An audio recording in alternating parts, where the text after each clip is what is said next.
Welcome to the Sci-Fi Center, the place to be, where comic books and wrestling collide magically. Movies, TV shows, and pop culture we share.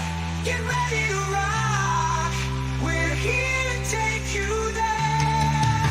From superheroes to aliens in outer space, we've got the latest news and reviews in our embrace. Turn on your screen, let the neon lights glow. We'll take you back to the 80s. Let's rock and roll. Sci-Fi Center, where the legends come alive. Get ready to geek out, let your imagination thrive. We're diving into the past with a touch of modern flair. Sci-Fi Center, the ultimate pop culture lair.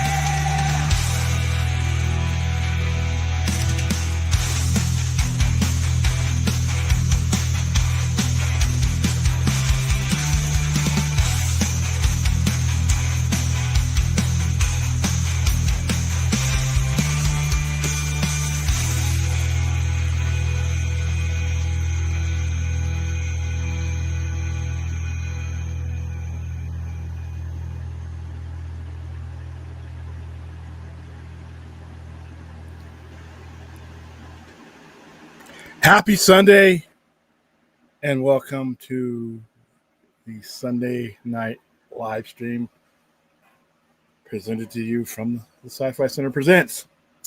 Happy Sunday, everybody. Hope everybody is wrapping up the week well and preparing yourselves to going into the very next one, which will it's about an hour and 22 minutes away here on the West Coast.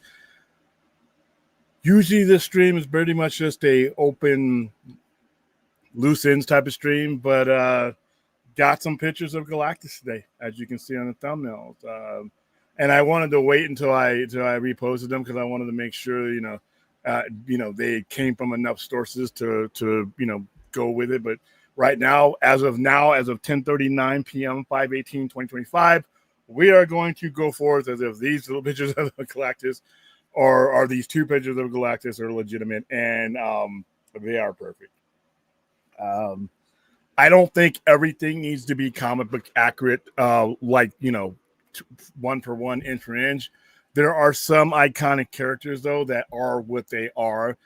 You can't really alter Spider-Man that much. I mean, you can give him those goofy, Stark costumes, and other mess that they've done with his costume. But for the most part, when you see Spider-Man in the last 25 or so years, he has been very recognizable as Spider-Man. You can't really do much to change the Hulk because for the most part, the Hulk is what he is. These characters that are generally came out of the first maybe 15 years or so of Marvel are gonna be the characters that generally don't change. If you notice when you've gotten these modern interpretations of them, Spider-Man is gonna be the same. Silver Surfer is gonna generally look like the Silver Surfer.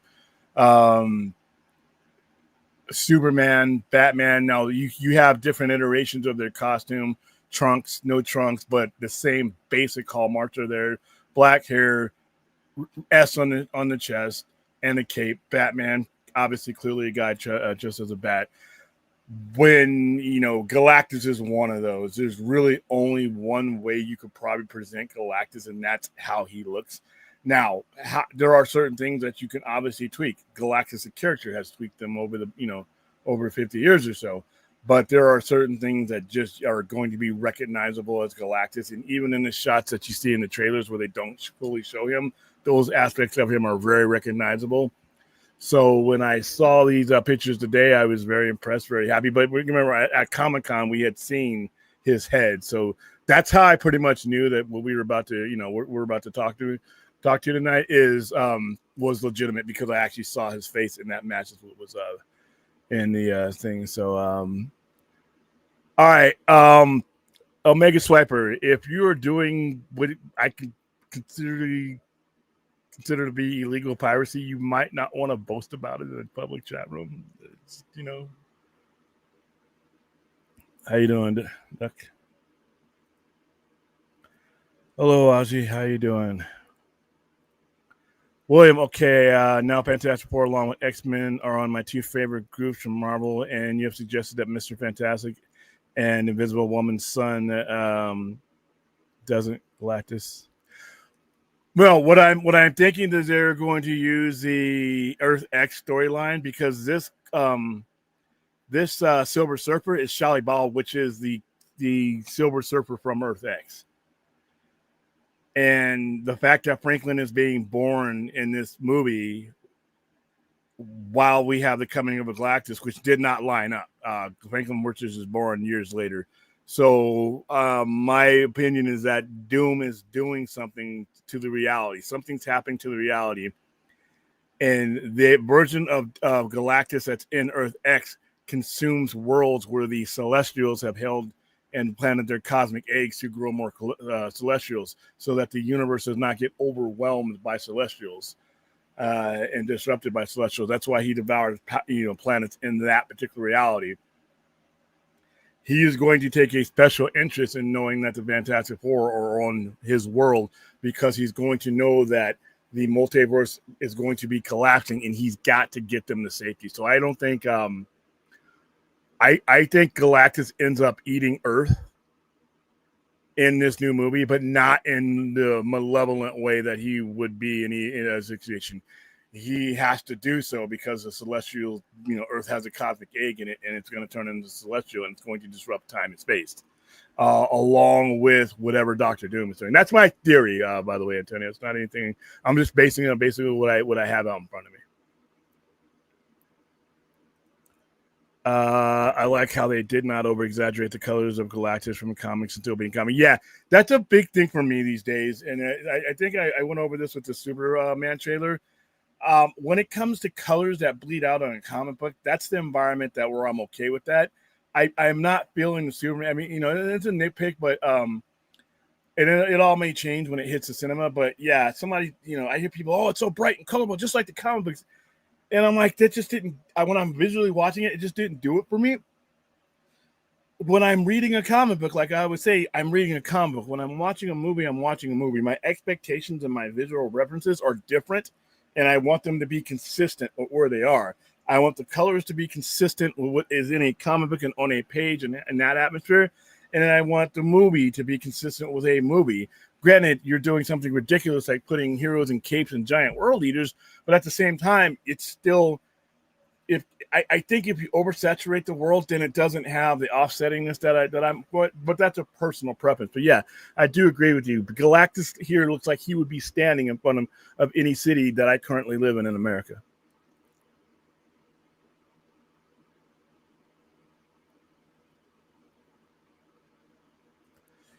I know who Galactus is. I'm just more with Dr. Doom and the Silver Surfer, so I can't necessarily say the colors of the outfit are bad.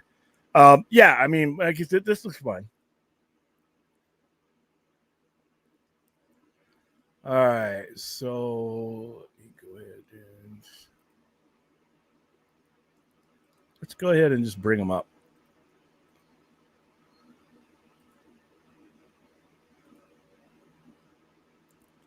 All right, well, there's the headshot. There's the one I used on the thumbnail. And as you can see, if we're going to bring up the pictures of the actor, too, that plays him, because they did the visual scan, and it looks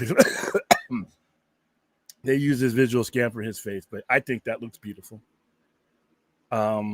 This made my day. Obviously, you guys know that Fantastic Four is my most anticipated movie of the year, not just the summer, of the year. This is the movie I've been waiting for a very long time. This is the movie that once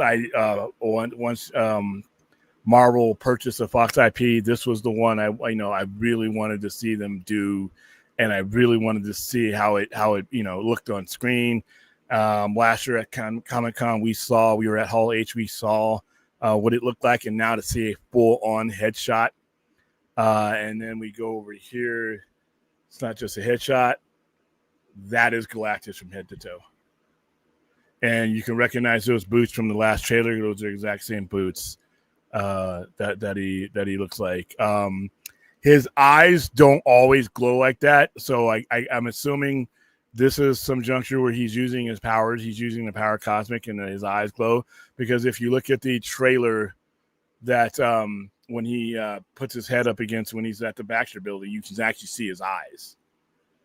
So this, I'm assuming, is where he is not using his actual power cosmic. But I love this. I love this. This is beautiful. I mean, it's everything I could have hoped for in regards to Galactus.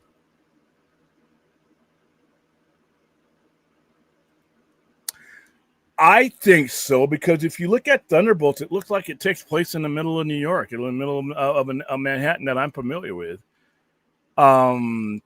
It just looks like, something I can walk into. Even with the Batman, you look at the Batman. They made Gotham a character in the Batman, but they didn't oversaturate or exaggerate things. It was, it wasn't like 89 Batman where Anson Persons came in and basically made a ridiculous landscape, but it was kind of cool for then. But Gotham looks like a normal city, but it's done and shot. A lot of times you don't have to do a lot of crazy things with the colors. Granted, Batman is going to have far less colors, primarily because the majority of it takes place at night, and you're dealing with somebody who's wearing all black and mostly gray. But whenever I've seen other movies, like I like Man of Steel.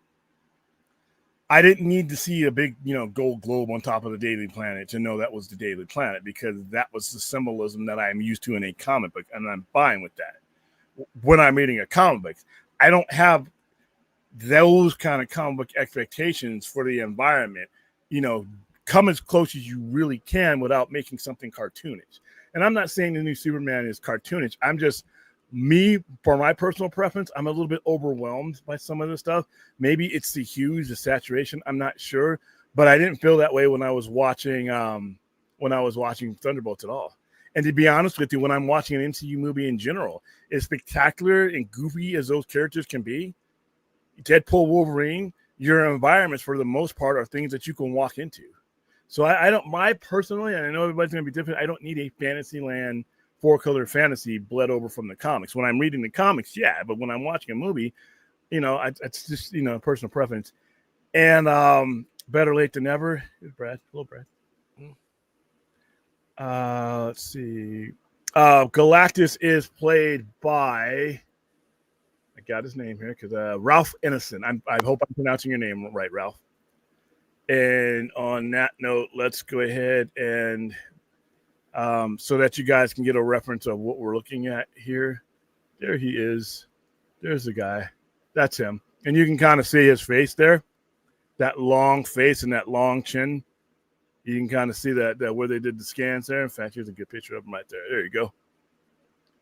So there he is. I mean, he's got a beard and everything here, but still, you can kind of see what I mean when you look at the thumbnail and you look at him. And apparently, he has a cool ass voice too. But I'm pretty sure they're going to alter that. I doubt that he's going to have the voice of a planet eater. But yeah, I am a big fan of this design. I am a huge fan of the overall body design of him. Like I said, they could have gone a lot of different directions, but they went with this. I mean, this is tradition. When you hear Galactus, you think of Galactus. This is what you're thinking of. The helmet looks like, this reminds me of when Mobius did a Silver Surfer story a while back. This actually looks like the Galactus from there, but that's from head to toe. That's him. That's him. And all I really ask when it comes to these comic book characters, not everything needs to be 100. I just need to recognize the character needs to be recognized. Like, I'm not 100% on Superman. I hate James Gunn's Superman costume. I absolutely abhor that costume, right? But listen, it does what it needs to do for the movie. That is recognizable as Superman. You look at David Cornsweet, that's Superman. You can clearly see that. I'm going to hate that S, and I'm probably not going to like Supergirl's costume. But it's going, as long as it does one thing, the most important thing that it did is that recognizable Supergirl. And if it is, it is. Listen, I recognize the dog, even though I could have, that was not on the bucket list. crypto in any format was not on the bucket list for me. I sell crypto comics, begrudgingly, because, now I'm going to stock up on them. I'll sell crypto pops. But like, if you said, you know what, we're going to go this entire run in your entire life on this planet, you're never going to see the super chimp and the comet, the horse, and I'm okay with that. But now that he's here, you can cash in on it. What do you think of the revelation of Galactus, Bradley? I think it looks pretty good. It looks pretty good. I mean, better than a cloud, that's for damn sure. I'm when he starts speaking, that's really going to be the big thing for me, like seeing this big, alien, it's several miles tall. Well, that's going to look like when he's speaking. So that'll be a big part of it. Like, what does the performance going to look like? Yeah. Now, for those of you who I got people messaging me and asking me, why was Galactus so small? Galactus in his normal size is only 28 feet tall. He can grow to any size he wants to, but he does not like to expend and or waste that energy. The energy he collects, he considers it to be sacred. He wipes out entire civilizations to supply the power cosmic. He doesn't waste it. He can be, I've seen pictures where Galactus can have a planet in his hand. That's hype, that's a little bit exaggeration, but he can do that. But it wastes energy. Everything he does, he has to maintain energy to do so. So it's the 28 feet thing basically makes him so so that the people who see him, and every race has a different concept of how they can perceive him, but it's generally a giant, and that is a tool of fear. That is a tool of reckoning. That is a tool of notice that this is here. Galactus is here. Everybody look, it's nothing personal. Got to wipe out your world because I'm hungry. And then the not Kingdom Come. I almost said Kingdom Come. Different Alex Ross project. And the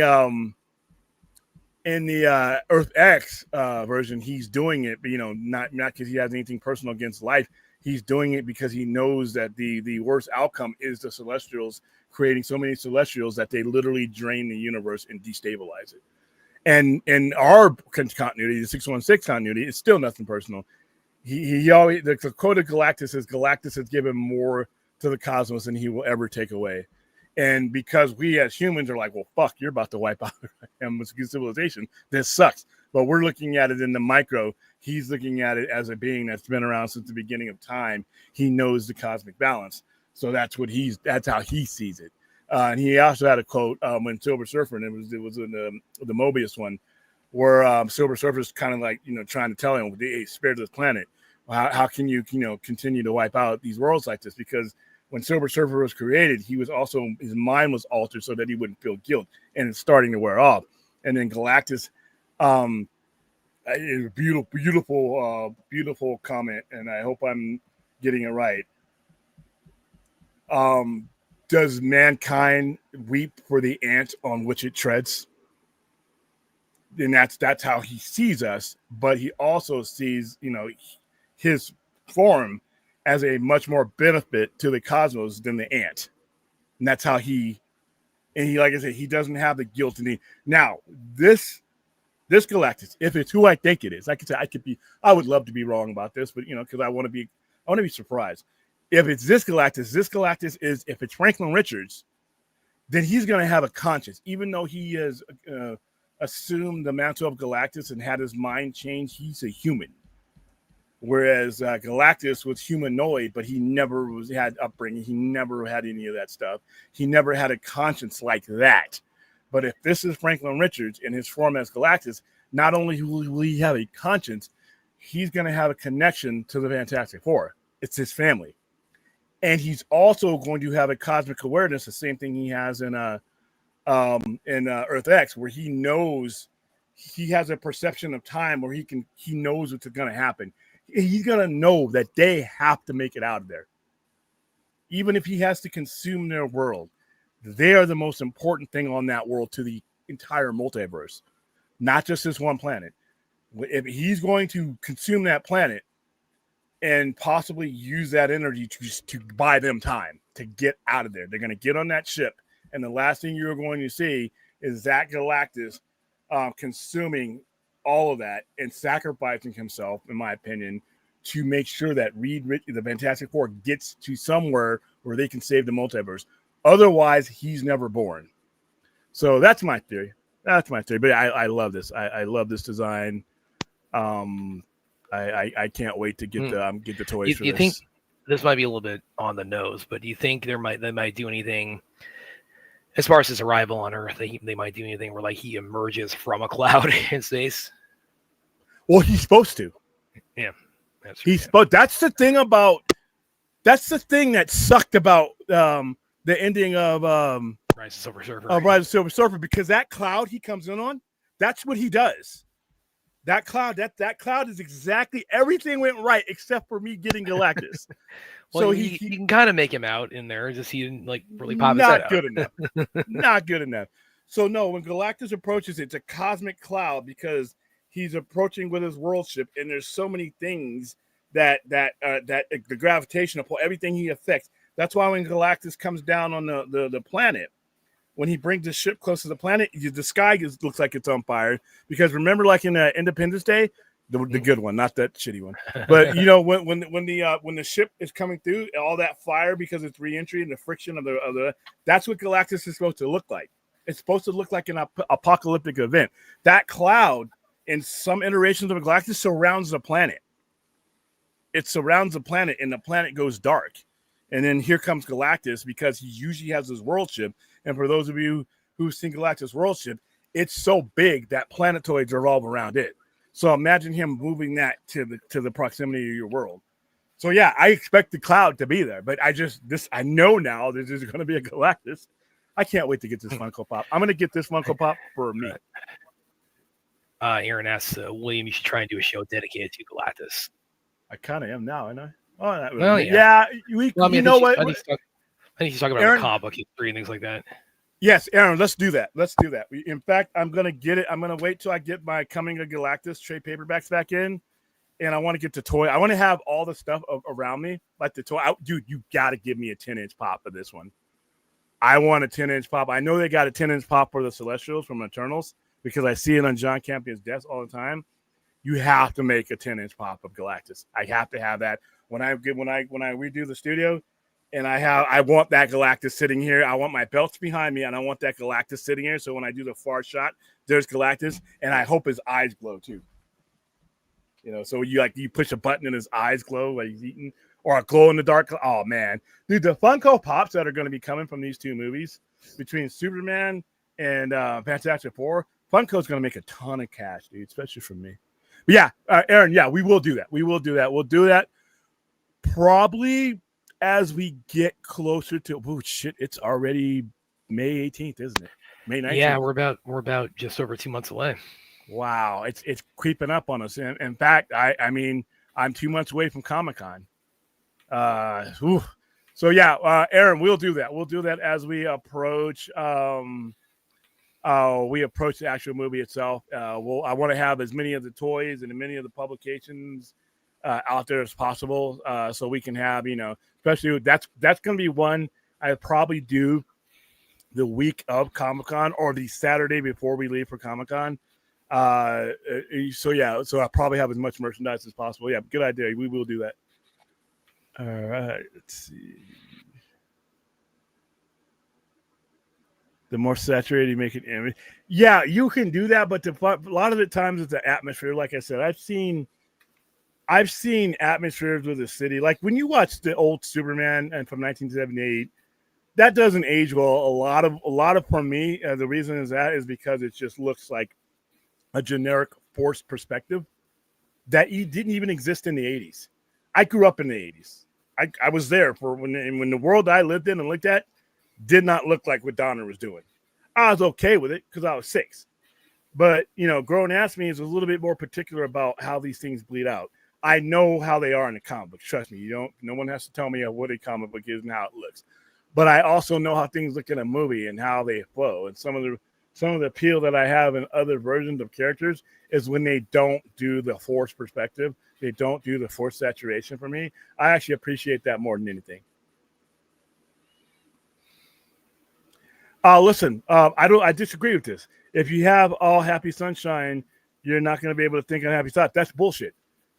September 11th, 2001 was done on a bright sunny Tuesday in the fall. Mhm. And 2 buildings were taken down and 3,000 people were killed. So the awful things can happen in the brightest, sunniest, and then some happy things can happen in the rain. So really, I kind of disagree there, How you doing, Mighty Rex? What's going on? They wanted to wait till later in the promotion to reveal Galactus until the toys were starting to be released. They actually, most of his stuff, and the reason why he was probably the only one that was at Comic-Con when we were there is because most of his work is CGI.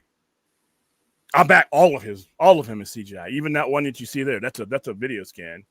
And I think Galactus was the one that they wanted to save for last. I think you can market the movie without him and the Silver Surfer. If you notice, most of the marketing does not include the Silver Surfer until that last promo. Yeah. So yeah, I think that's why, because he's the unicorn. He's Galactus. No, this is concept art, as far as I know. As far as I know, Kevin. It's probably, I would imagine, pretty accurate to what we're going to see in the movie. Yeah, that's what I'm thinking. Like I said, I waited to see this on several outlets before I posted it because I didn't want to look like a jackass. Yeah. So I'm just going to tell myself that this is him because this looks kick-ass. I know. This is Liz Wonder cosplaying because she could do it. Yeah. I think that you're going to see this in a movie poster, though, because this looks like a little bit more than it. This looks like a painted poster, and I think they're all going to be in it. Yeah, I could see like him in the background with the Fantastic Four in front, and maybe like Silver Surfer kind of zooming in from behind. Yep, it sure does. What is your avatar, Kevin? You got a face on a panda. Yeah. Whose face is that? Never mind. Excuse me? I think Shao Kahn looks like a bootleg Galactus. How about that? I see Shao Kahn in Mortal Kombat 2 in a couple of months. You guys will. Yeah. I had my fill of I saw Mortal Kombat for free, and I still want a refund. Oh, Bell Ref says that's her husband. Oh, that Kevin O'Dogger? Oh, is Kevin O'Dogger your husband, legit? Oh, okay. Really? I was not aware of that. I correct me if I'm wrong. Do you think Galactus will appear like Erickson at the end of the turn? No, I think he's going to be all throughout the movie. I think he's going to be one of the earlier things that you see. I think that's very clear from like the way he shows up at in New York in the trailer. Yeah, I think he's going to be Eric. By the way, I like Eternals, but the way they did the Celestials was dumb. I like the way the Celestials look, but Airshim talking to humans is like me talking to, like I said, talking to an ant. It just wouldn't happen. That is interesting, Kevin. And so it's like I think it's the first time we've had a married couple in the comments. So technically, you're a Bell dog here. Is that what I'm saying? Yeah. Are you guys at the same computer? Are you watching the same room right now? How's this work? Or he's Kevin Rev. I don't know. I never liked Fantastic Four. Okay. I think I'm going to ban Azteca. Let's go ahead and ban this. Never liked Fantastic Four. Always thought they were. Well, yes, no, that is right. You are right. That is the right of motion that you should feel. When you were talking about the Fantastic Four, they are a product no matter what era the Fantastic Four is presented in. They are a product of the 60s. They are a product of the era they created. And I love the way this movie underscores that. It starts them out in the exact aura that they were created in. They haven't changed. And that's why they are corny, because the world has changed. They haven't. The Marvel Universe has changed. They haven't. And I think that's, for me, part of their appeal. They're corny as hell, but I think Galactus is badass. And the only thing they got going for it now, hey, you know what? That's good enough. That's good enough.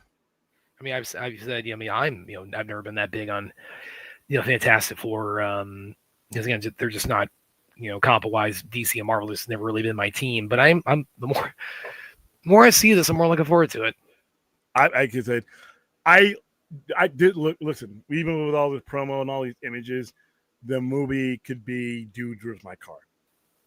I don't know. I have to see it first. I doubt that that's going to be the case. I have been disappointed by movies with excellent trailers and got in there and watched all the excellent parts of the trailer in the first 15 minutes of the movie. And then I'm sitting there trying to suffer through movies. I've had plenty of that. I don't, given the track record of the people that are putting this movie out, I don't think I'm going to be disappointed. It's been a long time that I've had high expectations for a Marvel Universe movie, and my expectations weren't met. There have been some movies that I did not like, but I did not expect to like them. Every Thor movie, I have bottom expectations for. And if any of those ever exceed those expectations, it's going to be a shock to the system.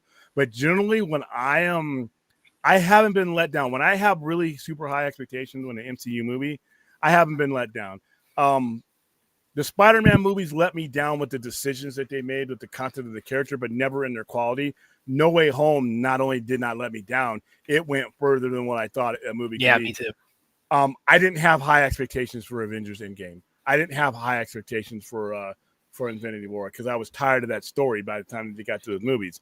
Those movies exceeded my expectation just with the third act of Endgame alone. Endgame's a fucked up movie, time travel bullshit, but that last act, when all the portals opened up, that is the movie. That's the movie. Yeah. Then when he grabs that, when Thor's getting the hell kicked out of him by Thanos, and then you see that hammer, that's the movie for me. So I doubt that Fantastic Four is going to let me down, but who knows? Who knows? It has happened in other genres. Let's see. Curious to see Funko Pops for the new Jurassic World and all the dinosaur toys. Oh yeah. And here's the thing, Aaron. It's interesting you bring that up because I remember like Jurassic Park, like in the originals when they were first coming out. I mean, they merchandise those like crazy. I mean, they action figures, it's out the wazoo for all the Jurassic Park movies when I was a kid. But now what they have that I've seen a lot of the kids today they have dinosaur costumes. So kids like go trick or treat like as raptors. They're pretty high tech too, by the way. A little bit more high tech. I'm so jealous of that because it's like I didn't have this when I had like Jurassic Park like right when it was starting, and I didn't have I could be a raptor for Halloween. I had Land of the Lost, and I was content with the dinosaurs. I had my little plastic dinosaurs that you could get, the little Dimetrodon, the Stegosaurus, and the dinosaur. By the time I was a grown-ass man, I had shit my dinosaur fad out of me. I was done. I did not need to see these movies. And it sucks, too, by the way, because if 6-year-old me would have had Jurassic Park, who the hell knows how it would have changed my life. But by the time the Jurassic Park movies came around, I was just like, that's nice. That's cool. That's revolutionary. Next. That's actually, when we finish up with Fantastic Four, something I'm going to bring up with Jurassic World, I think is pretty cool. They're doing. Aaron says, Fantastic Four, don't need more. That'd be a good subtitle for it. She also mentions, fun fact, Spider-Man could have been a member of the family. Well, and see, this is, I think, would be cool for maybe they could do something like this, really quickly in Brand New Day with Spider-Man. Because first issue of when he actually got his own book, he tries to join the Fantastic Four. Yeah. And he's because it's a nonprofit organization, it would be pro bono, but they could kind of have some fun with that now after No Way Home, where Peter's like, hey, I legit need a job. People, it's because the world got their memory erased of me. Well, he's gonna eventually get to the Daily Planet, and that's the one team up where I get kind of annoyed at the team up type of thing because everybody, let's stick this guy with that guy and that guy with this guy. This team up, when it comes to Fantastic Four, that's a natural team up that is been around since the beginning of Marvel Comics as a company, so I wouldn't mind seeing that again. Hey, Kevin, I got a question. Since you're in the same room with Belle, what's the over and under on F-bombs per day when she's around? Does she reach triple digits in F-bombs and S-bombs per day? Is there times when she's just laying them out in the F-bombs and she doesn't really know they're coming out? Because I see her streams and I'm like, if these streams were on network television, all we would hear from Bella, beep, beep. It would be, and I know William's going to hate Robert this. De Niro. It would be like the part in Happy Gilmore where he tries to hit the ball and he misses and he starts swearing at the ball and it shows you the broadcast and it's just nothing but just bleep, bleep, bleep, bleep. You bleep it, bleep it, bleep, bleep, bleep. I bleep it, bleeping you. That movie is beyond stupid, but that gator just passed away a couple of days ago at 80. Really? The gator from Happy Gilmore, because he was in Alligator, the movie Alligator, back in 1980. He was a professional actor, Alligator. He lived to be 80 years old and just passed away. And then they got him up there. They got him up there with Bob Eubanks. One of the memes had him up there with Bob Eubanks and Carl Weathers, and and it's the gator with a golf club and a golf bag, and I'm like, oh, that's hilarious. Yeah, you know the part. There's one part in it that just every time I see it, this just makes me. And by the way, Bell, it's going to be out on July 25th. Yeah, July Comic-Con weekend. But there's one part in it just God it's it's when like in the montage of like one of his first golf matches, he hits the ball and it goes into the pond, and he dives into the pond after it. And he's like searching through the balls, like, oh, not that one, over this pile of like 80 balls. And he comes up, hey, I got it back. Yeah, that movie, yeah. We're getting part two on Netflix later this year. They don't subject that to a theater. That's cool.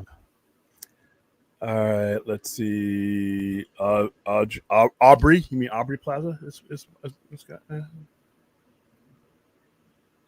All right, Fantastic Four is going to be the best Marvel movie of the year. Well, we only got what, 2?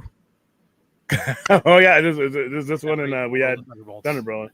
Yeah. Oh no, 3. We've had 3. I'm sorry, 3. We have Brave New World, Thunderbolts, and that. So it'll be a 3rd. Yeah. Well, I guess Brave New World, I was just on Thunderbolts. I really enjoyed. So we'll see where this falls. Yeah, Brave New World was all right, but it wasn't anything to write home about. I hated Endgame with a passion until someone brought up that Russo's balanced the character story as well and changed it. I thought I really, towards the end of the Infinity Saga, I was ready for that to be over more than anything. And that was the best thing about Endgame was that saga was it over with. Nah, that Galactus looks perfect. That Galactus looks just fine. I don't need Barney. I don't need him to be Barney. I don't need him to be so bright purple. I don't need him to be a crayon. He's perfect right there. All right. Hello, Joga. What's going on? Wouldn't be smart to get whose identity. What do we?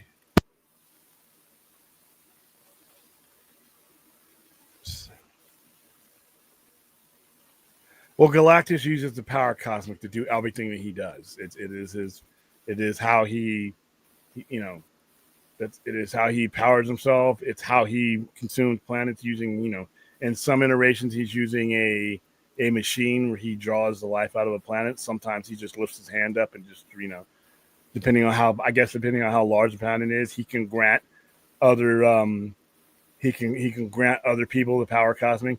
He's actually he can take on Celestials. The problem with him taking on Celestials is there's more of them than there is of him. 1-to-1, he takes them on. I mean, but yeah, this is I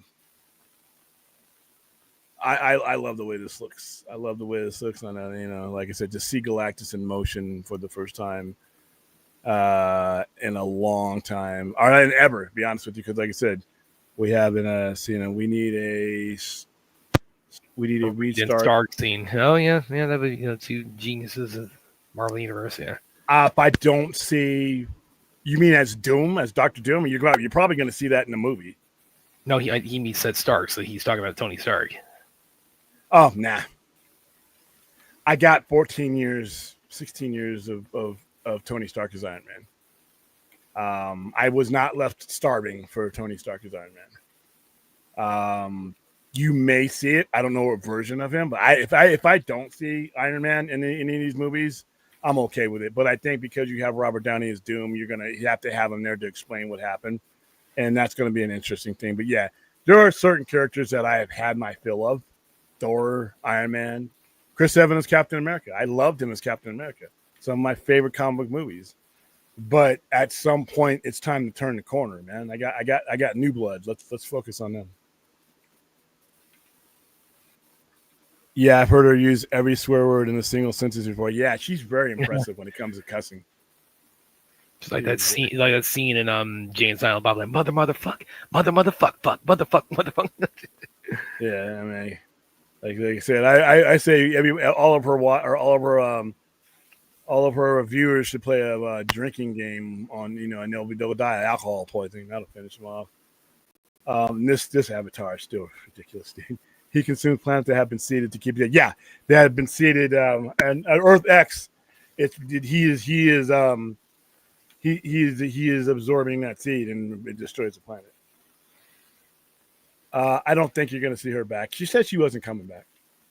Good and Sacho. Some of these people don't want to come back, by the Well, way. the thing about her is that even when she does come, even when she does come back, I mean, you see Gwyneth Paltrow in interviews, and they'll talk about, hey, what about that part in like Spider-Man Homecoming or this or that that she would play Pepper Potts in, and she's like, oh, right, yeah, I did do that. So she is. Yeah, well, she's an it's like, Academy Award winning actress. Those are roles. These are not the big roles for her. You know, these are not the big roles that we think they are for them. Only one who gets over exaggerated colors passed on screen is Wolverine. Yeah, but if you look at the atmosphere of Deadpool and Wolverine, it's not a overbled, you know, comic book panel for panel. His costume is there. Deadpool's ridiculous costume is there, but not everything around them is made to look like a page out of a comic book. Though would I want to see look like a page out of a comic book is a page out of a comic book. I'm okay with that. Chuck K, do you think for money reasons we would need a new Iron Man movie? No. It's been 13 years since that concluded. It's still high grossing. They got other ways to make money. I think you guys are going to see all these people that say, well, the MCU is all washed up. I'm like, yeah, okay. I think you're about to be demonstrated just how easily this franchise can print money, and it's going to happen real soon. So no, I don't think they need to go back to the old tricks. I think what will keep the revenue generating is new tricks, not old ones. All right.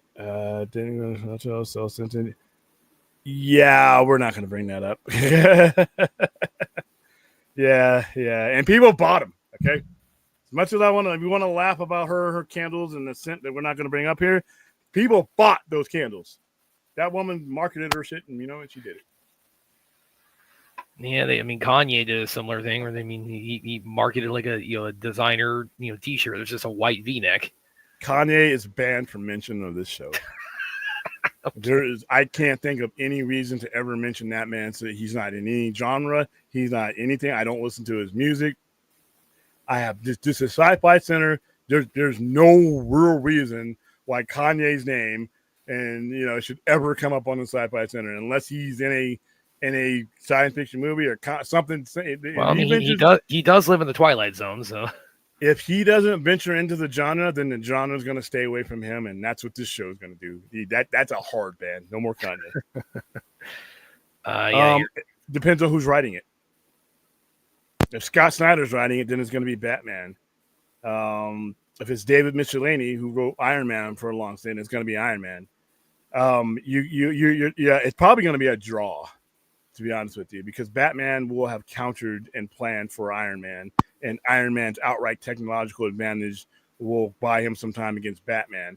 I would give the edge to Batman because Batman is better at countering anything than Iron Man is, but that's just me. Okay, these last two comments I'm not bringing up. I just banned them. I just banned them. Let's see. You bought the candle? Joker. I believe Joker would buy that candle. Yeah, and of course that's part of her brand called Goop. That she makes millions of dollars on. So I respect the hustle. Guys, we have to stop doing that. William, making Batman know all about the people he fights before he fights them. Yeah, that's what he does, though. I mean, you're telling me this for him to stop being Batman. That's literally what he does. Read Tower of Babel. Read there's a YouTube page that actually has Batman sitting in front of a screen in front of just about everything. Freddy Krueger, Goku, everybody. And he's got a legitimate plan for everybody. Now that's a little bit ridiculous, but no, Batman, he's going to make up for the fact that he is not a superhumanly powered individual. He's going to have a battle plan. He's going to observe and watch before he. That's why he's Batman. That's why he is who he is. He relies on other things, and planning is one of them. So yeah, and a god he could take. Listen, he's got plans for Thor. There are ways that if you read these comics, every one of these characters has a weakness, and that's all Bruce Wayne needs. It's all Bruce Wayne needs. The most powerful guy on his team is Superman. He's got a plan for him. The Flash can run as fast as the speed of time. He's got a plan for him. So yeah, you're literally trying to, that's what Batman is. You're basically, trying to. What was that one called again? The animated movie, the Tower of Babel. That was Justice League Doom. That was pretty good. That was one. That was one of the That was probably one of my favorite of the DC animated movies. It was like that, and like Apocalypse War, and Dark Knight Returns, and Flashpoint Paradox. Those are probably my favorites, and the Wonder Woman one. Those are my top 5. Okay, he didn't know anything about Doomsday and BBS, but yet he was able to adjust on the fly because once he realized that was something that Lex was doing off of Kryptonian, why did they know to go get that spear out of the ocean or out of the river again? So he's not, he didn't really need to plan for Doomsday. Superman was already there. Superman was the power and the strength to battle what was, I don't even know if that was officially Doomsday, because Doomsday did not come from Zod. So, whatever that was. William of all people to get precious about canon with Doomsday. Doomsday is like I said. I'm glad that you younger cats can look upon some of this shit more fondly than I can because you never lived through it. But I don't have that luxury. I saw what it did to the industry that I was in. I saw what that kind of writing and that kind of what I called hot shot booking did to my industry that I was literally in. So I don't have the love that people who are maybe 20, 30 years younger can look back in retrospect because they weren't there. So if you love Doomsday and the oversaturation at that and Bane and Lady Death and all the Chromium and Exo Man of Wars where you had 500,000 print runs of comics that were going to sell maybe 75,000, congratulations, because those are the kind of storylines that, in my opinion, helped propel that. They wanted that speculated buyer that wasn't a comic book guy to come in from, I saw this in the newspaper. Oh, Doomsday, they're going to kill Superman. Even though they're fucking soliciting the return of Superman in the damn Diamond previews that they were killing him in. So, but people bought that garbage, and that's what happened. A whole bunch of people bought it. But like I said, when it comes to Doomsday, he didn't need to prepare for him. Superman was already there, and they already had Kryptonite there. If he were to fight Doomsday on his own, damn well he's going to have a plan for Doomsday, especially now that he knows more about him.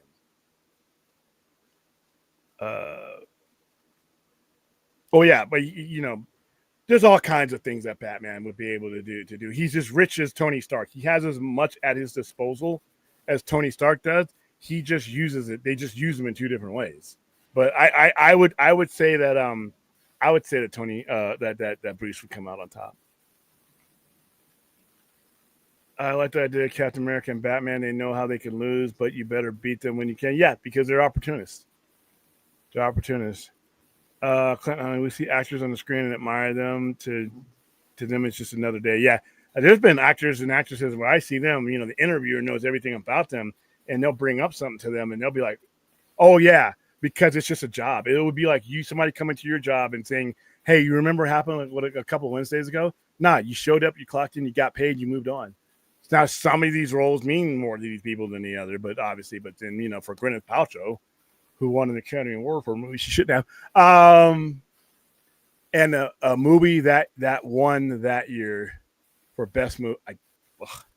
That movie I think won best year the same year as Private Ryan came out.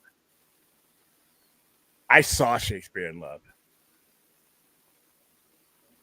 In no way, shape, or form was that a better movie than, and I think Steven Spielberg won his Academy Award for director for Private Ryan that year, which leads me to believe, once again, now we go back to the whole point where, they're letting their dog pick the awards. So yeah, there we go. Hi, Rhea, how you doing? Happy Sunday. Hey, Rhea. Yep, your partner in crime is here.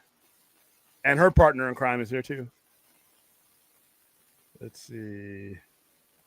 If you were ever to write the death of Batman, I wouldn't. They've even done that before. They got games based on that, but I wouldn't do that. What would you do, William? I think you would be no, it wouldn't. Because people wouldn't fall for the same things that they fell back in 1993 and 1994. They wouldn't. They know it's bullshit now. They know it's bullshit. Back in the early 90s, it was a thing. Oh, you're gonna kill Superman. Whoa, that's believable. I got to go stand in line and buy 10 copies of those so I can come into the comic book store a year later and sell them to a guy who's got like a stack of 80 of them behind you. Nobody falls for that anymore. So the death of so-and-so, I mean, how many deaths of, Spider-Man? We've had all these deaths of, and they don't do anything because you blew your wad on these Uber stories in the early 90s, and now nobody falls for it anymore. It's been 30 some odd years. Nobody goes for it anymore. You wouldn't be able to pull it off today. You wouldn't be able to pull off a death of Batman because you always know, he ain't dying. If he does die, he'll be back. You literally will have, when you're ordering your comics, well, they did Return that of, Return of Batman. I'm like, they already did that when they did after Final Crisis. Yeah, nobody thought. Come on, nobody thought. By the way he died, and if you know about Darkseid's powers, I knew he was coming back. Well, First of all, he doesn't die; he gets like projected back into the past. He gets projected, but if you are fully aware of what Darkseid's beams can do, Omega beams can do, that's one of the Omega effects that he can do. And so that I figured that's the way they were never going to kill Batman. I can't believe so many people fell for that they're going to kill Superman. I'm like, dude, here, I would have Diamond. I would have them because we used to we still do in some cases, get these big giant things that you order your comics 3.5 months and 4 months in advance in some cases. And I'm flipping to it. I'm like, Derry, what's that? What's that? It's like the Blair Witch people. It's real.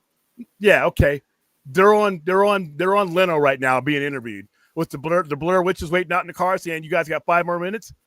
So no, we aren't the same society that falls for those stories, in my opinion, that we are now.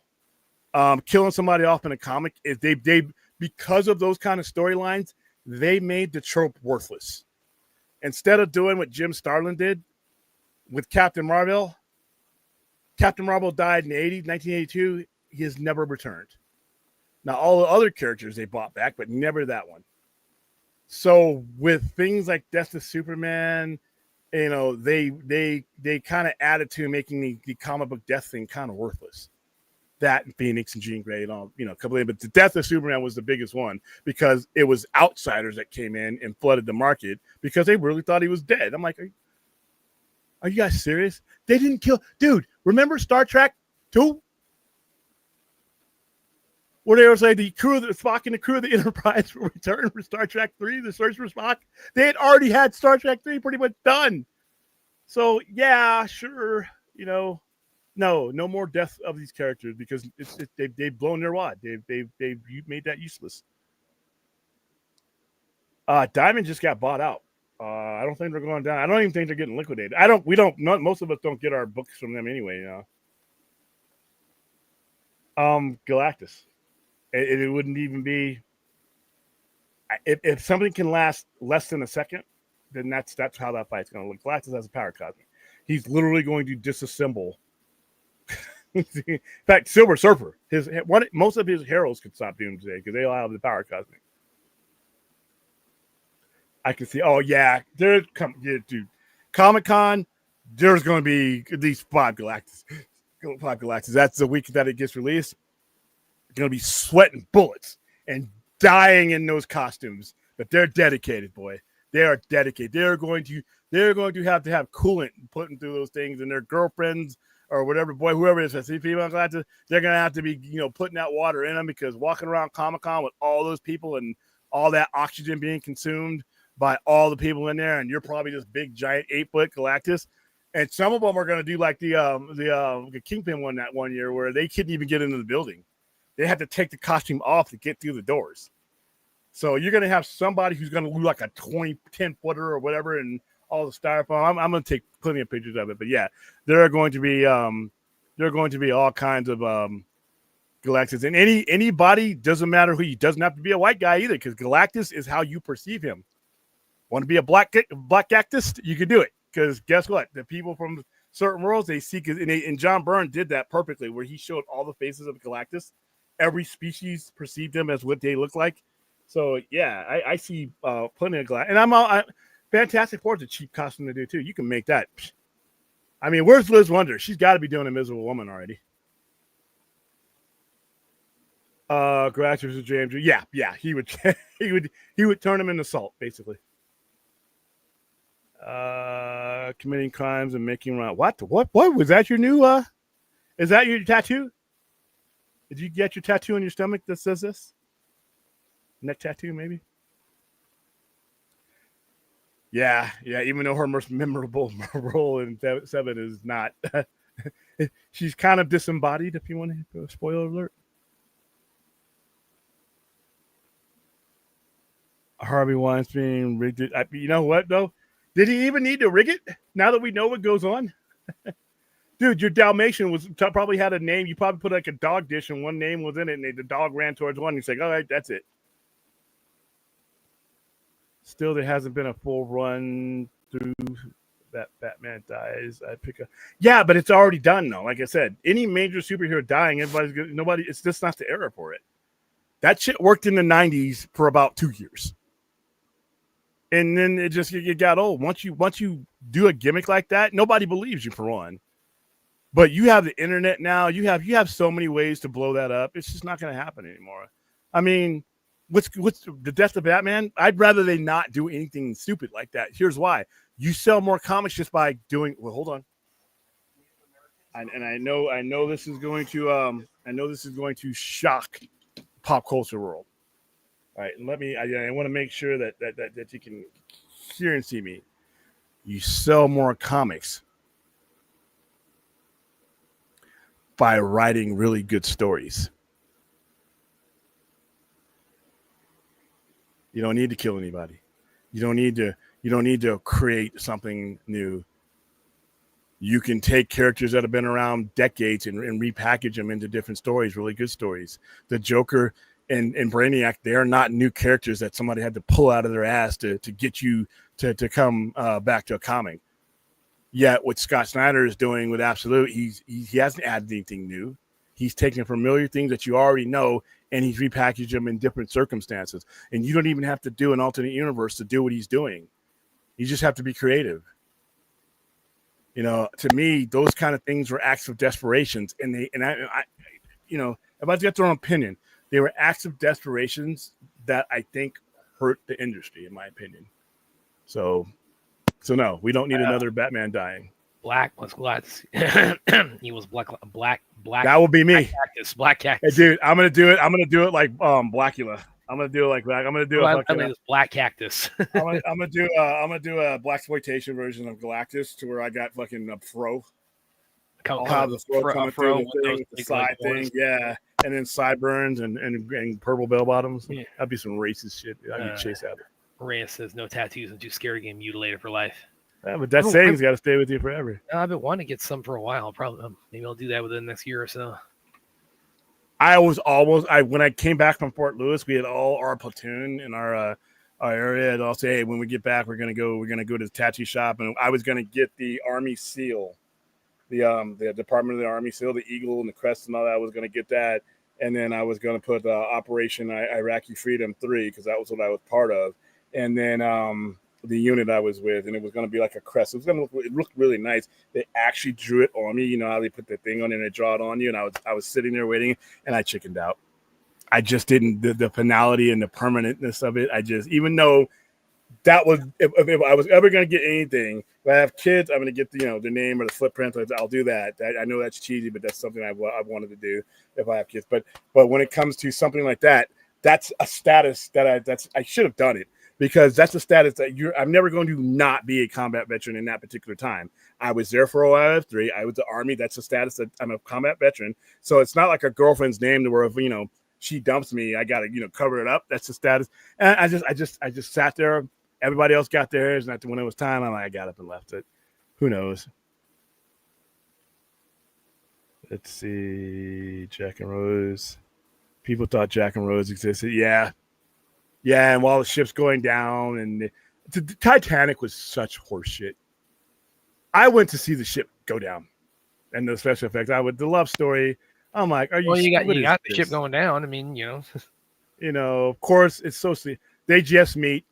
They meet on some boat. Some derelict homeless guy meets on a boat. Let's go do it.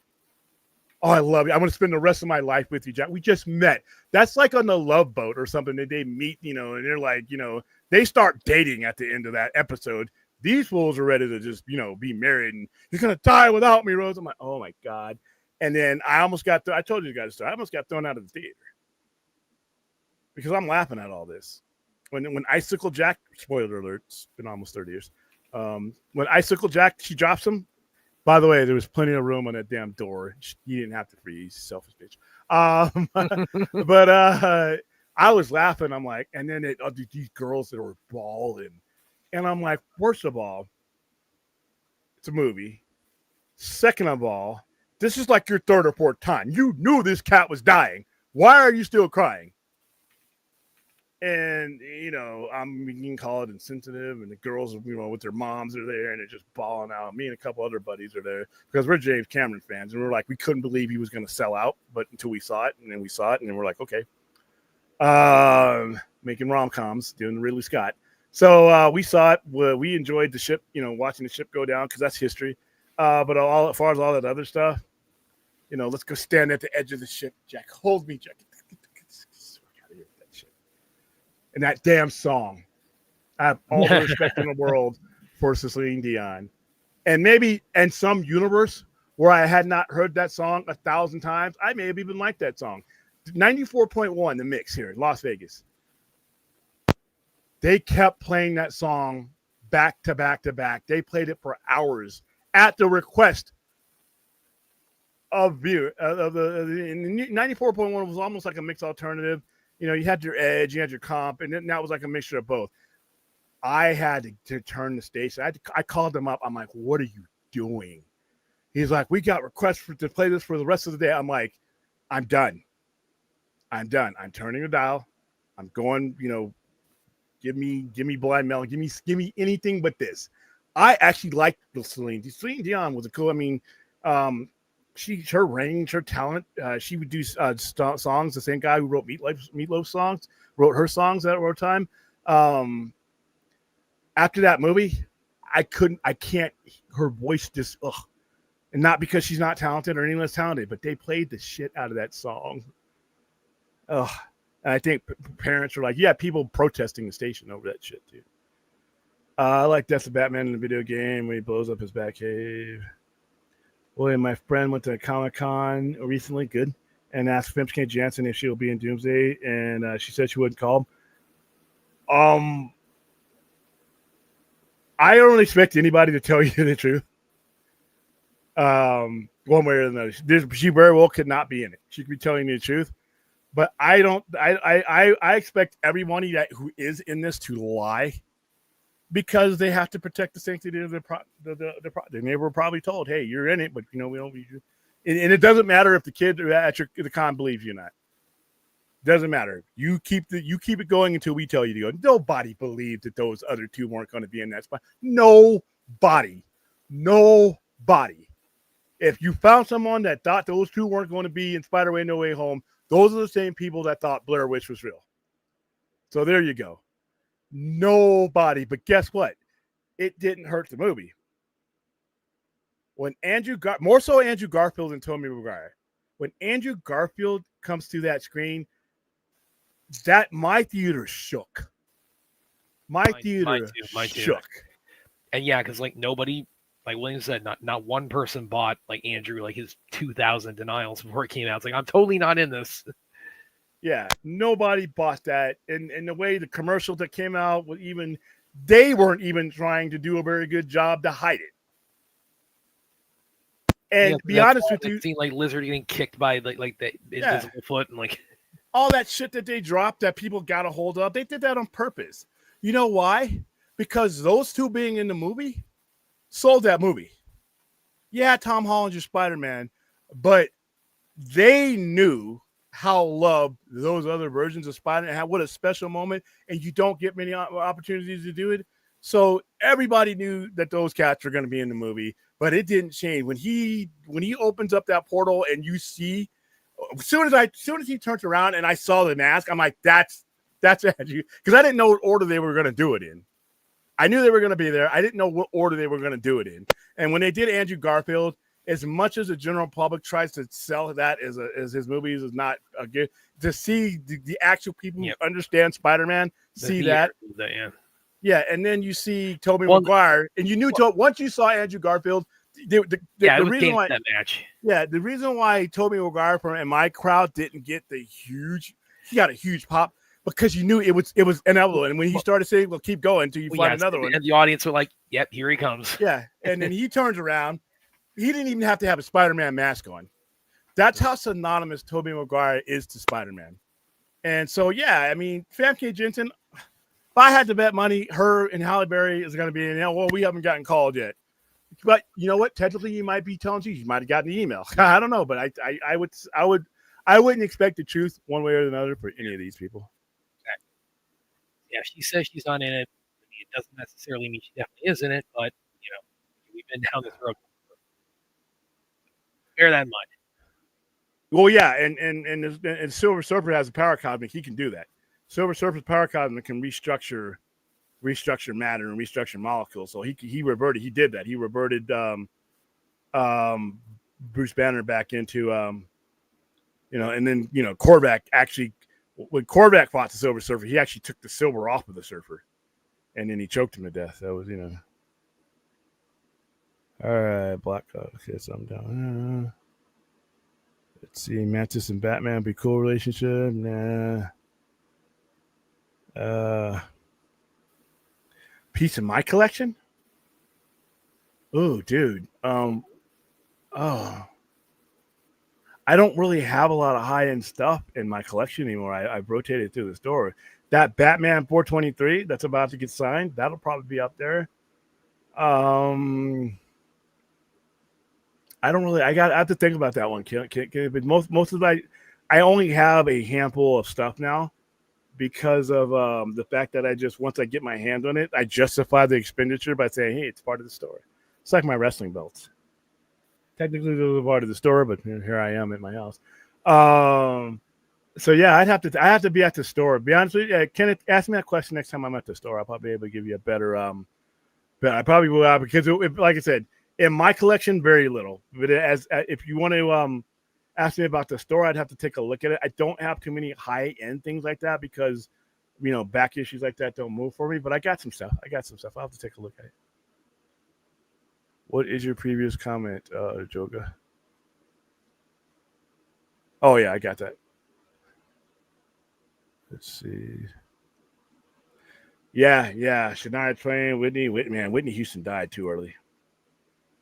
Whitney Houston died 40. She didn't even make it to 50, man. And then our daughter passed away later.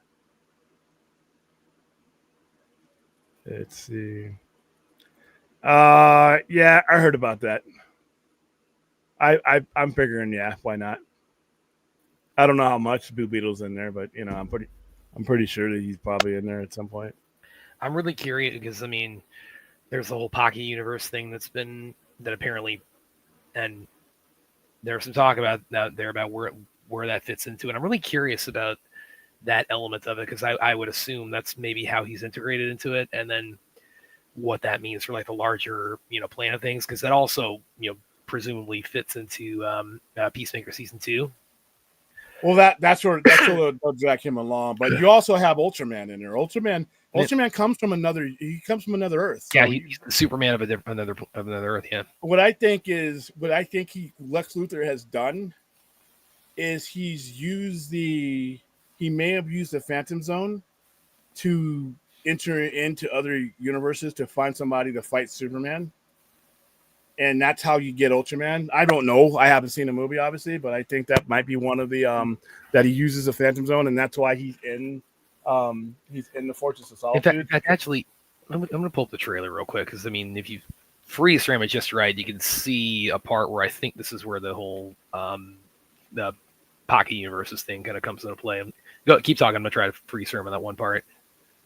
Yeah, so that's what I think. I think the fact that you have Ultraman, because I do think once you pull the mask off of that will be David Cornsweat. And then once you take the mask off of him, and you have, if it's true to comics, then you have your multiverse there. They shouldn't call it the multiverse because Marvel's ran that term into the ground. But you have your alternate realities because you can't have Ultraman without an alternate reality. acknowledging the existence of Ultra. You just can't do it. If it is, no, it's not Bizarro. What guys? What's with the thing with Bizarro and Ultraman? Well, how did that happen? Where did that connection? Did I miss something? Because I could have missed something. Where did the connection between Bizarro and Ultraman happen? I don't even believe. Be honest with you, I am not aware. I could be making news. I am not aware of any version of Ultraman that's ever been Bizarro. Am I missing something? Do I need to wiki that? I mean, because like I said, you're not the only one that brought it up, but I'm like, why? What did I miss that Ultraman and Bizarro? I think Bizarro's been absolutely abysmally used in just about everything he's been in. Because except for that last before they turned him into Doomsday. Which is fucking stupid. But up till that point, that was one of the best used versions of Bizarro until, like I said, you just forget about the whole Doomsday thing. Well, and he's also, they kind of also, I mean, because Bizarro, depending on which version you're reading, he's either a clone or he's from another universe or anything in between. So he's one of the characters, one of the Superman villains, has been a lot more malleable, over the decades. But even if you look at his first appearance, he is from another universe. He is from where everything is the other way. So he is. That's the way he is. Why do you need to transform him into other characters that literally have their own origins already? Okay. Here's the part I'm talking about. I think it's the part I'm talking about. That from the trailer, I'm just gonna play it just real fast here. Again, this section coming up, I think this is where you were gonna see like Pocket Universes come into play. I'm not gonna turn the sound on too. I'm not gonna get William. It's the Phantom Zone, isn't it? Yeah. Okay. Yeah. This part right here where it's very quick, but go back real quick. Oh, damn it, that came up. I see it. Hold on, let me go back. Let me play it through one more time. Yeah, like that right there. Yeah. Yeah. Let me just go back and try to freeze frame it real quick. Yeah, let me get the heat vision a little bit out of the way. Yeah, this where he seems like he's in this black void with all these like floating, doorways or something. And apparently like heat vision comes out of this one. Let me play real quick. Yeah, so going back to that. Yeah, so this is where I think like the Pocket Universe stuff comes into play. Well, okay. The Pocket Universe term that they use is not correct. The Pocket Universe is something completely different in DC Comics. The Pocket Universe refers to what the Time Trapper created. If there's anything that is not the main universe, like this is the Phantom Zone. The Phantom Zone itself is not a Pocket Universe. It's literally a zone where the properties of time and all that don't take place. And it's kind of like the quantum realm in Ant-Man. I don't know why they use that term. I think they used it in an interview. I don't know if it was James Gunn used it, but the Pocket Universe, that's totally, and he knows that's totally different. Now, unless he's using the Pocket Universe that is canon, that's one thing. But it makes more sense that he's using the Phantom Zone and Superman's lair, because remember, Superman has access to that. In certain forms from the Fortress of Solitude, that's probably why he is raiding. When he's raiding the Fortress of Solitude and attacking it, it's probably because he's figured out that there's access to other realms through the Phantom Zone. Speculating, but I don't think it's Pocket Universe is different. I'm just wondering if that's that he missed. Did he just use that as a generic term? I think it might have been like a generic term. Yeah, because this looks like the Phantom Zone. So, but hey, like I said, it's hard. Superman's not going to voluntarily put himself in the Phantom Zone. No, but he probably has. He's trying to stop something. He's probably trying to stop something. And what I'm thinking is Lex can't close this shit once he opens it. And now the Phantom Zone, once you open it up, and you don't know what you're doing, it just probably keeps growing. And he's going to have to stop it. That's probably that thing that you see. That thing that you see that when he's putting on his shoes and when he's kissing Lois, it's getting bigger and bigger. That may be the apparition. That laser battle's happening behind them? Yeah, that may be because it's growing. It's growing, and he's got to go into it to stop it. Just a guess. Just a guess. We don't have a lot to go on, but just a guess. Well, yeah, but of course, 2 months late, or not even that, like a month and a half later. Well, depending on like when the episode with that two peacemaker scene comes out. I mean, that's when that comes into play. So again, that's all like the biggest like thing I'm interested in seeing with all of this is okay. You're seemingly playing with the multiverse here. How you doing that? How's that all going to unfold? Multiverse is Marvel. Playing with Elseworlds. Okay, how about that? And by the way, that's just not on the show. James Gunn, you need to stop using multiverse, and you need to, when you hear the multiverse, your cast and your people, you need to shut that down because that's putting you in a conversation that really you could be unique from. You know, DC created the multiverse, but Marvel's ran that term into the ground. It's theirs now. Elseworlds is yours. That's actually a copyrighted thing no one else can use. So I would say use that. If it's Ultraman, I don't think Ultraman's going to be anything but Clark Kent clone. I don't think Ultraman is going to be I don't think it's going to be Bizarro. I don't think it's going to be anything that it has never been. And for as far as I know, every version of Ultraman that I know of, correct me if I'm wrong, has been Superman. I think that's the point, is that he goes in to another world to get his Superman to fight the Superman on the Earth that he's on.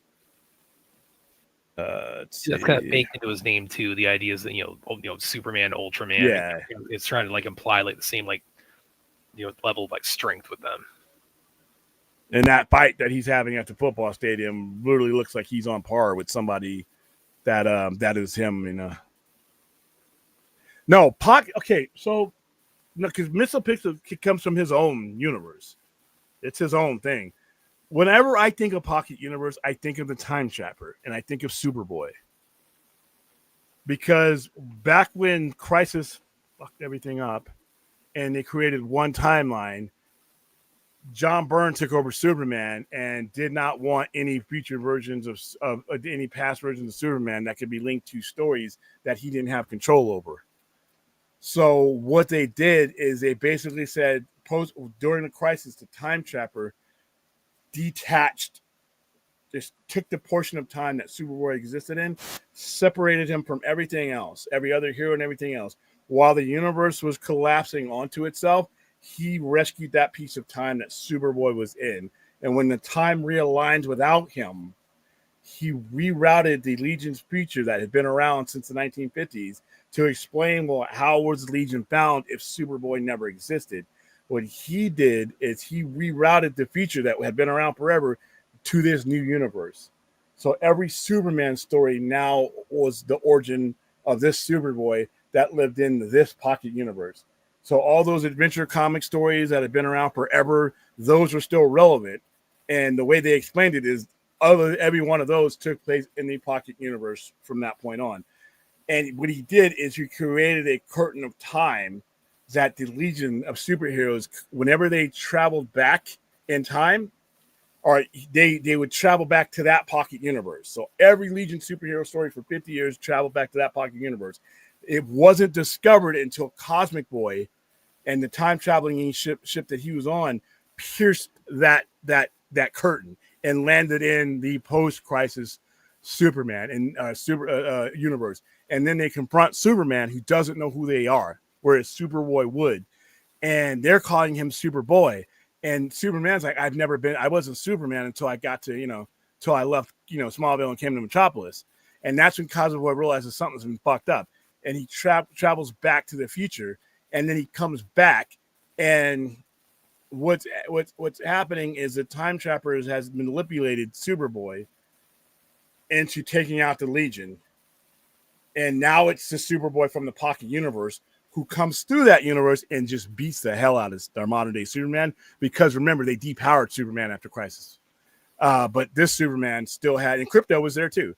So that Superboy was from that Pocket Universe.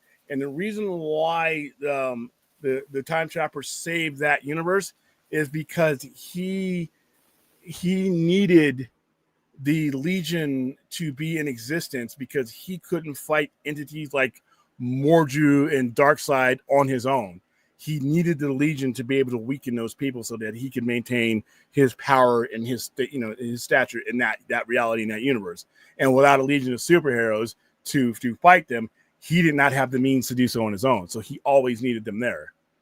But he threatened Superboy that the energies that destroyed the universe and made Crisis were going to destroy his pocket universe, his family, and everything else if he did not help. He did not help the Time Trapper. So they end up, teaming up against the Time Trapper, and Superboy dies. This is Legion of Superheroes Volume 3, number 37. Superboy uses his body to reverse the machine and push the pocket universe far away from the dangers of the Crisis universe. He dies in that, and they kill off Superboy, and that's how they kept him dead for all those years. So that's the pocket universe. That when you say pocket universe, I know. Now, the Supergirl comic that came out in the 90s and early 2000s with the shapeshifter one, she comes from that universe. Lex Luthor, there's a Lex Luthor in that universe. Now, the Kryptonians that Superman kills in post-Crisis, that Superman doesn't kill anybody, but he kills those same Kryptonians in the comics, they are from that pocket universe because they were put into the Phantom Zone there. And that's why I think this Phantom Zone is part of this. Through the Phantom Zone, they can enter to different realities. They entered through to the one where Superboy lived. And since there were no other superheroes there to stop them, they turned that that world into an apocalypse. Lex Luthor, who's good in that universe, sends his brand new Supergirl to seek out Superman of our universe because he's the only one that can stop him. And as soon as they figure out that there's another universe that they can get to, they're coming there. And that's where Superman battles them. And that's where he realizes if they get into our universe, they're going to do the same thing they did here. So he opens up the kryptonite, kills them. And in that pocket universe, it kind of went away after 0 Hour, but that's the pocket universe that the Time Trapper created. So the way it could come into play here because through the Phantom Zone, you can enter in different realities. I wouldn't be surprised to see the Flash or Peacemaker, anybody. You won't even need the Quantum Bowl if you didn't want to. The properties of the Phantom Universe, the Phantom Zone, I'm sorry, are ones that are like the Quantum Zone that Scott was trapped in. Because remember, time does not pass for them if they're in the your feedback is bad. Time does not pass for them. It didn't pass for Zod, didn't pass for any of those guys. They were in like a stasis. But they also had access to other dimensions. So there we go.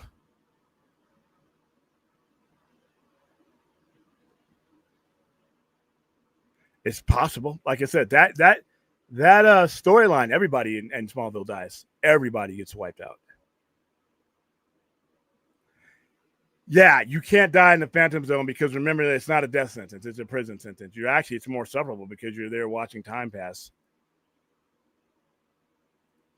Plus, the fact that Ultraman has a mask for a big reveal and can beat up Superman makes me think that Bizarro is a shock unmasking. I just don't see any reason why they would do that. Just it being another worldly, because Bizarro is attached to a story that they're not telling here. But all the other elements of Ultraman are here because Ultraman comes from what, Earth 3? I think Ultraman comes from Earth 3 in the ones that I've seen. But there's also other heroes, other anti-heroes that come there. So if I'm correct, if my memory serves me right, he comes from a different Earth. And since you see Lex messing around with realities and going, and what I think until I'm proven, told wrong, that's the Phantom Zone. I think he's using the Phantom Zone to access other realities or other Supermen that may be imprisoned there. I don't see where Bizarro would come into play here.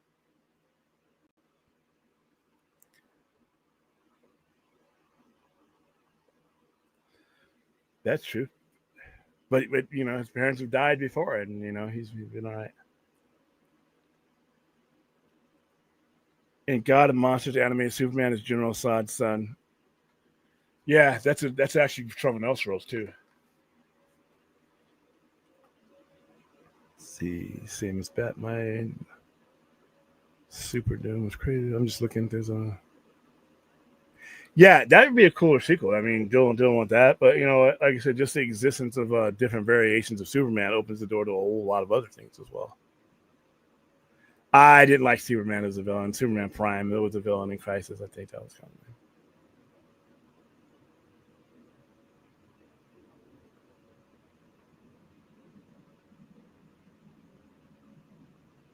I don't know if they're going to go that. I don't know where he's going. I don't think some of these stories that you guys are bringing out have a lot of baggage to them, and you would need like Bizarro. I could be wrong. I don't see Bizarro ever being bought into there because you don't need to, and then Superman Prime. You're like 40 years away from Superman Prime or Superboy Prime being relevant. That's a whole other ball of wax that I don't ever see them getting into. But who knows? That's some kind of stuff most comic book readers would be interested in, but I don't see how you would fit it. And yeah, I've heard this over and over again, and I would laugh my ass off if that was him. That would be funny. I don't see why it would be him because it's probably going to be a Superman that he recognizes as him. I mean, he would instantly recognize. I mean, just like the Peter Parkers weren't the same actor, so I guess you could do it. I doubt it, but that would be absolutely hilarious. Yeah, I understand what you're saying, Omega, but that's this movie is not there yet. I don't think they're there with that kind of story yet. He eventually becomes one, yeah. Yeah, Maxwell Lord starts out as a benefactor, and then he, depending who's writing him and what era we're talking about, mostly post-crisis, since that's where he mostly exists. He becomes a villain. He becomes someone they have to fight. All right, guys, that's about it. Once again, got a Galactus. Oh, we've had a Galactus, but we got an actual picture of Galactus. Look at that.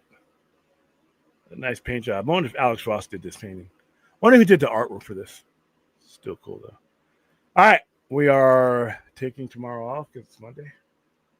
And I am setting up an event at some point in the next hour for Tuesday morning for about a couple hours to raise some money and to celebrate the 5th anniversary of the announcement. So, oh, by the way, Aaron's got a good one here. Shouldn't there be 2 Phantom Zones? Because shouldn't there be some universal law stating it's illegal to imprison women with men? I know there's a law within the UN. Yeah, but I mean, it's not the law, on Krypton. No, the Phantom Zone does not have such restrictions. So. All right, guys. So I think she's asking like, she's not asking is there? I think she's kind of like saying, hey, they should like abide the same rules like we do. Oh no. Yeah.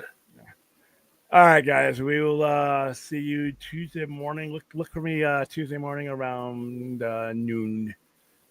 Just for a real quickie to see if we can raise a couple bucks, and then I'll be back that night to wrap it up. But yeah, May 20th, the best of all these anniversaries for me is the one where we actually got the actual rebel. It became real.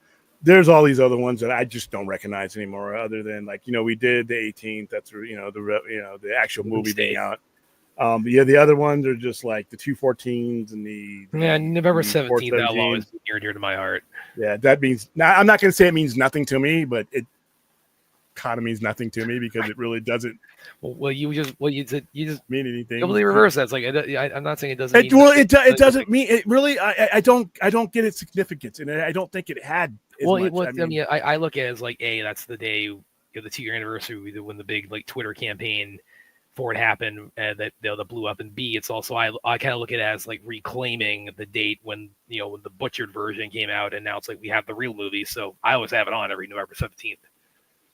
I don't know if that campaign by the time Keelar got around to it meant anything to him, because that was 4 years, not 4 years, but it was quite well down the line. Like I said, to me it's 3/18, 21, and then 5/20, 20. That those are the only 2 ones I'm pretty much gonna celebrate, because like I said, the other ones are just they're campaigns, but I don't see those as those aren't, they pale in comparison to the actual movie being released, and B, the actual movie being announced for real. Everything else is I don't. We would be celebrating 30 or 40 different anniversaries if we bought in some of those lesser ones. Like I said, 217 and 214 and all that. I think it was 214 and yeah. See, you see that there's 2. The 20th of May, 2020, and then the release date, March 18th, 2020. Those are the only ones we're ever going to do on this channel, unless we just pull campaigns out of our asses. But nah, I just keep it limited. All right. see you guys on Tuesday the 20th. Keep your eye on the alert bell. Make sure you donate some money to our cause. We're probably going to end up doing another bigger one. I just got to figure out how to make it unique, because there's only so many times we can show these movies over and over again, and get people to to engage us. Especially with this other movie coming out, it's just I want to create some real estate for us to be able to raise money without having to necessarily be tethered to showing the movie all the time. So, okie dokie. See you guys on Tuesday. All right, guys.